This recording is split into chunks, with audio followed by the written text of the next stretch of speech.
Da, internet je svuda oko nas, definitivno, ali hoću da podsjetim da to nije tako bilo pre 20 godina, recimo, da je on vrlo nova pojava i da smo tek na početku jednog ciklusa koji se zaukava, da bude mislim. Ništa samo po sebi nije ni dobro, nije ni loše dok ne damo kontekst i tako i sa internetom. On otvara ogromne mogućnosti. Recimo iz svoje možda pristupimo globalnom tržištu kao kupciju, ali kao i prodavci. S druge strane, takođe možemo da prisustujemo događajima koje se dešavaju na drugoj strani planeta. Imamo ogroman pristup informacijama. Procene su da je baš zbog interneta količina informacija kojima smo izloženi je 5 puta veća nego što je to bilo pre 30 godina. Ali naravno ovo može da se zloupotrebi. A u ovom 21. veku niko vas nije što ne prisiljava, to je divna vest, ali nas privlači. Da budem iskreno, od trenutku 100.000 najvećih umova se zapravo bavi proizvodnjom zabavnog sadržaja. Unadija će nas privući. I bili toga svesni ili ne, oko nas se dešava borba za našu pažnju. Pa recimo, kada se jedan podatak da je Netflix pre 2 godine rekao da su njihovi najveći takmaci zapravo Facebook, YouTube i Sun. Već ovo govori da smo u velikoj opasnosti, jer predano vrhunska armija radi predana na uskraćivanju našeg snaja. Kada spavamo, mi nismo konzumenti, mi nismo followeri i tako dalje, mi jednostavno za njih ne postojimo i njima je cilj da nam skrate taj san. Ali to nije najveća opasnost, to su njihove želje, njihovi ciljevi. Problem zapravo smo mi sami, zato što pristup ovim sadržajima budi hormonsku zavisnost i pogotovo kod dece čiji nervni sistem nije spreman za tako nešto, dovodi tako lako do poremećaja, kao što recimo depresija, anksioznost.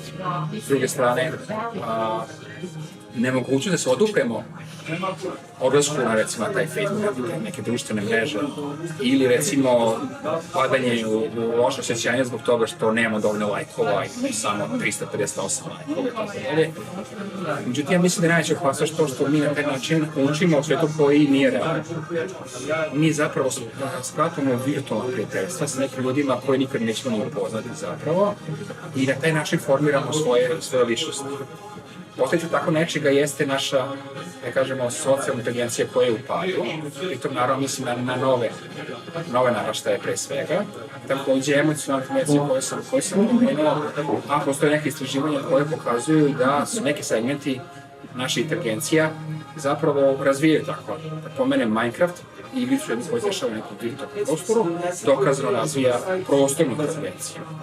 Tako da, ovo je uvijek dvosekni mač i moć bez kontrole je u stvari ništa, vrlo je opasna. I problem je nekako u kulturi. Zato što nije zadatak da utiče na ovakva ponašanja, da kaže šta je dobro, šta nije, šta je poželjno, šta je nepoželjno, a u ovom savremenom trenutku mi smo kulturu skrajnuli, marginalizovali, obesnažili i ona nije jednostavno u mogućnosti da proprati ovaj dinamičan razvoj koji se dešava, koji se dešava.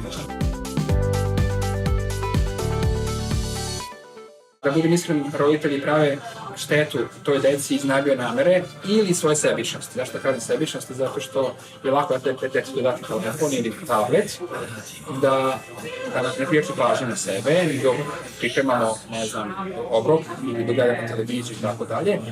I ja mislim to je velika šteta za tu decu, to je loša investicija. Taj kredit dolazi na naplatu kasnije i to sa velikim kamatama.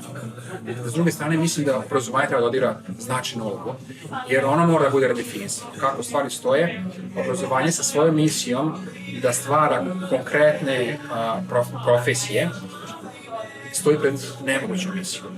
U ovom trenutku se ne zna koje će zanimanja nastati, koje će nestati, ali su procene da će za 15 godina 50% zanimanja koje danas poznajemo postati totalno neinteresantno, prosto nestaći. Mi raspoložimo ogromnim mogućnosti u kojoj se ne koriste obrazovanje još uvek. Postoje pokušaji, postoje zlatni ljudi koji se time bave i tako dalje, ali na nivou globalnog obrazovanja to je apsolutno nedovoljno. i ono što je sigurno da će do promena obrazovanja doći. To je neminovno, to je neizbežno, zapravo već se dešava i opet na nama je da izaberemo kada ćemo ući u taj brzi voz promena. Mi možda utrčemo u njega, krenemo već danas i da zauzmemo neka dobra mesta i odlična i moramo sačekamo sva ona dobra mesta popune kao što se dešavalo u prošlosti. Dakle, to je nešto što mora da se desi. Obrazovanje je najvelelepnija tvorevina ovog društva. Znači, to nije ni Rim, to nije ni Kineski zid, to je obrazovanje i tu smo gde smo baš zahvaljujući njemu. U ovom trenutku taj noseći stup društva je neophodno renovirati i dovesti ga opet u formu koji će nam omogućiti da napredujemo kao civilizacija. U ovom trenutku se, bojim se, obrazovanje samo koči napredak i pokušava da ostane nepromenjeno u jednoj drugačijoj novoj.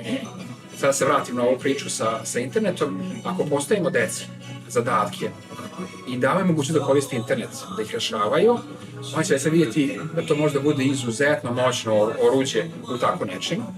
A dok to rade i razmišljaju, oni će prirodno učiti. I to zapravo treba se desiti. Ne treba decu da prisiljavamo, treba da ih privolimo. Ne treba da ih ucenimo, da ih kažnjavamo, nego treba da ih motivišemo da krenu na to putovanje.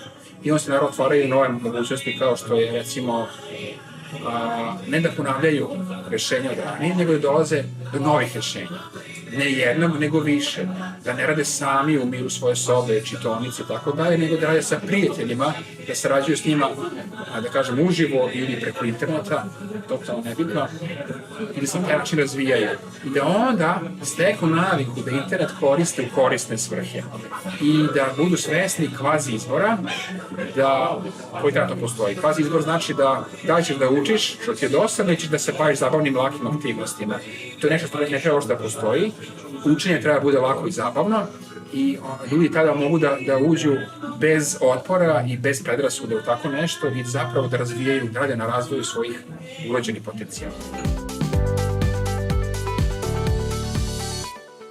A za razliku od razvijenih nacija koji su jako puno investirale, osobno kažem i dobrim delom pogrešno obrazovanje, mi tu investiciju nismo napravili.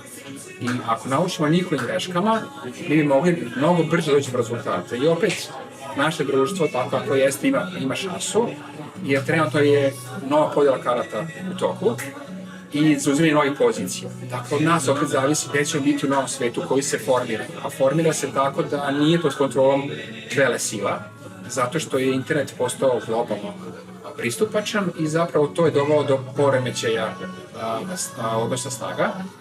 Čim je Azija dobila pristup znanjima koje su bila, da kažemo, čuvana u zapadnim fakultetima, došlo je do veoma dinamičnog razvoja Istočne Azije, prije svega.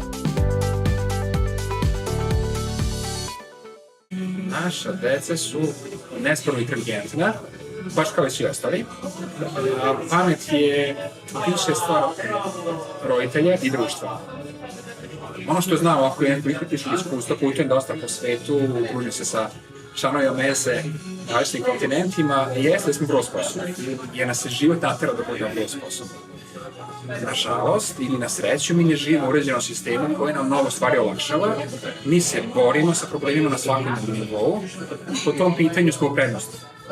S druge strane, što se tiče sistema vrednosti, tu mogu da kažem da nismo tako dobro kotirani i to je nešto na čemu moramo prije svega da radimo. Što se tiče inteligencije, ona će biti i dalje prisutna, to nosimo u genima. Što se tiče pameti, tu ćemo da sučemo rokave i da se to posvetimo da bi to zaista bilo na nekom visokom nivou.